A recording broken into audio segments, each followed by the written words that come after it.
Well, after it's been 45 years since the original Mad Max came out, it became a pretty big franchise in ways, but it took a long time for it to return. Now, though I was originally supposed to give a review of this last month and failed to go see it, now I've managed to make up for lost time as I am just seeing Furiosa, a Mad Max Saga, which is still playing in theaters. But is this new prequel to Mad Max Fury Road as good as they say it is? Or is this one just not worthy of putting the fury in you? Find out in this spoiler free review right now. Big D's Entertainment Rankings and Reviews.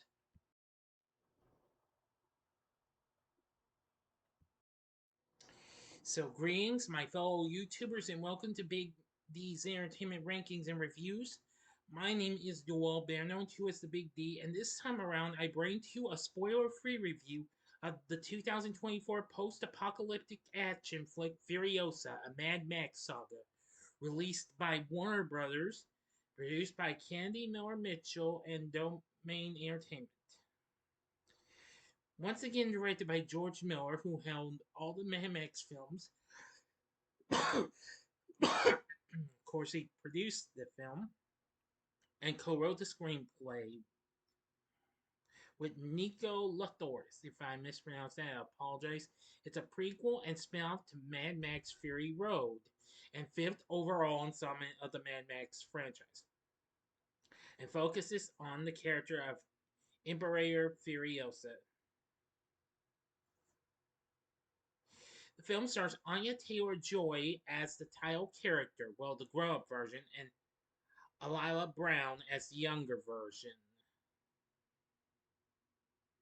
which the character was originally played by Charlize Theron in Fury Road, along with Chris Hemsworth and Tom Burke, and more. Now, this is set between, somewhere between 15 to 20 years before the events of Mad Max Fury Road.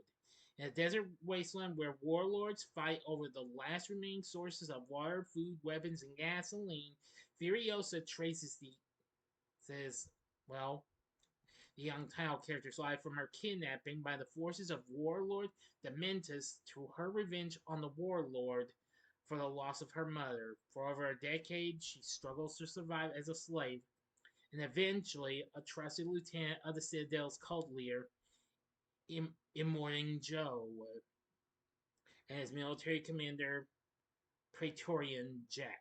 Now, this, of course, is all the story I will give to you.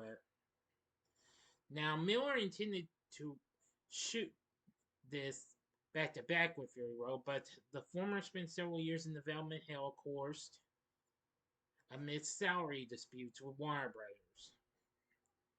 However, several crew members from Fury Road returned, including Tom Hulkenberg, alias Junkie XL, returned to do the film's score. They also had costume designer Jenny Bevan and George Miller's own wife, Margaret Sixel, returned as editor. The film got positive reviews and what have you, but unfortunately, when it opened over Memorial Weekend, it had a humiliating opening, becoming the worst opening we've had in over 30 years. And I did read some resources. I read Indiana Jones and the Last Crusade ended up being the first film to eventually fail big time, but still it became a success though.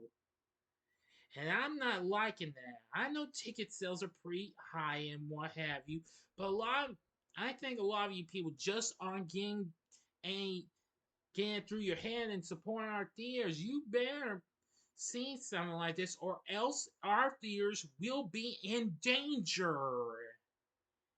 And I don't think you're gonna like what that means.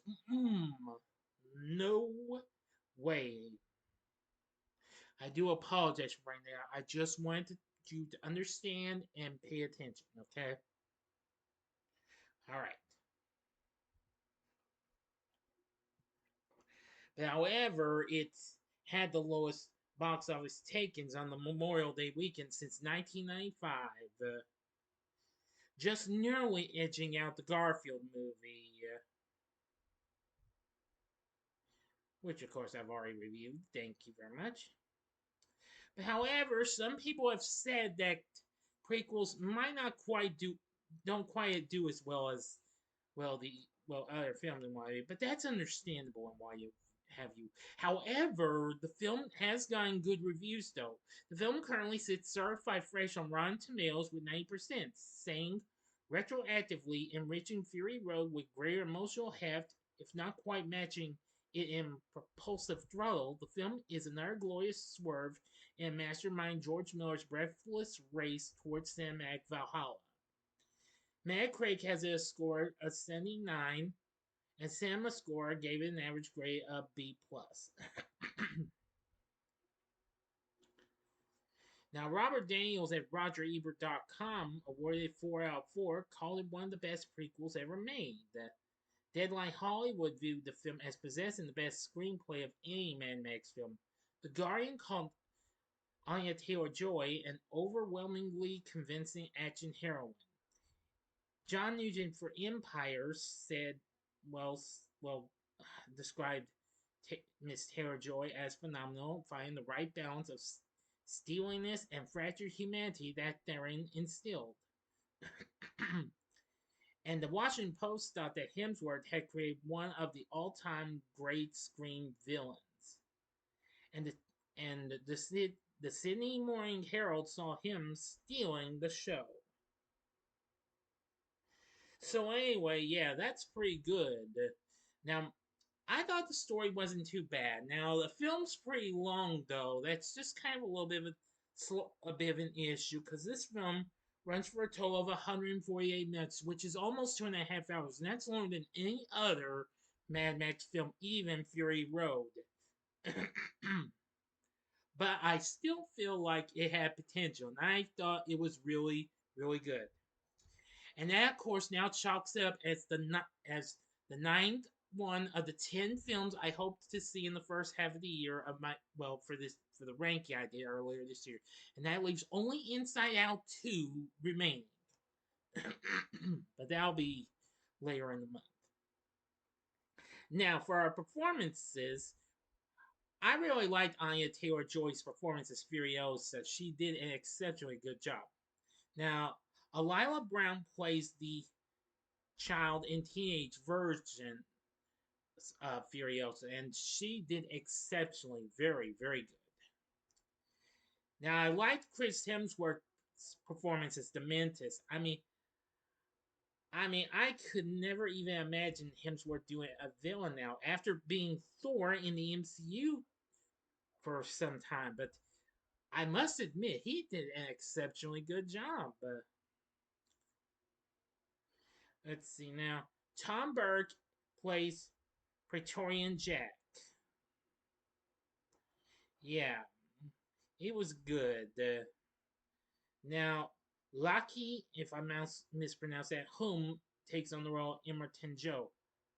Now, of course, Hugh Keys-Byrne played him in Mad Max Fury Road, but they used archive footage of him in Craig. Same with Charlize Theron. Let's see. There's also, we have John Howard, Angus Sampson, Nathan Jones, and oh, believe me, the list goes on and on. We also have Jacob Tamori taking on the role of Mad Max. Actually, he had served as Tom Hardy's stunt double during the filming of Fury Road, which I thought was pretty good, and what have you.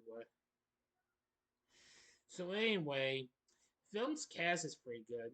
Again, the score from Tom Holkenberg, aka Junkie XL, was exceptionally very good. So anyway, I really liked Furiosa. It was long though. It could just use a slight bit of trimming, but at least it managed to pull off some moves and action, all that jazz, like we got from Fury Road. So overall, Furiosa, Mad Max Saga, it's really good. So you better see it while you still can, or else it's gonna go to max in no time. Seriously. Anyway, for my score, I'm going to give Furiosa 4.5 stars. On a scale of 1 to 10, I give it a 9.5. And well, it's just had a humiliating opening. And like I said for the Fall Guy, I wish this film the best of luck. Seriously, it's going to need all the help it can get. Though it's so far made 74.7 million worldwide against its $168 million budget. But again, I wish this film the best of luck. Seriously, again, it's going to need it. So what did you think of Furiosa? Let me know in the comments section below. If you like this video, click the like button, subscribe, and be a part of the Big D Nation. And we'll have another video coming up soon. So if you like this, you may want to check out these other videos in the Mad Max franchise. In the upper left-hand corner, you can see my review of the first film, Mad Max from 1979. Or you can go to the upper right-hand corner and see my review of the sequel, The Road Warrior. You can also check out my review of Mad Max Beyond Thunderdome as well on my channel. But in the bottom left-hand corner will be my review of Mad Max Fury Road from 2015. And the bottom right-hand corner is a button you can click to subscribe. If you like rankings and reviews on movies, TV, music, video games, etc., then I'm your guy. Thank you for watching. Until next time, I'm the Big D saying, see ya.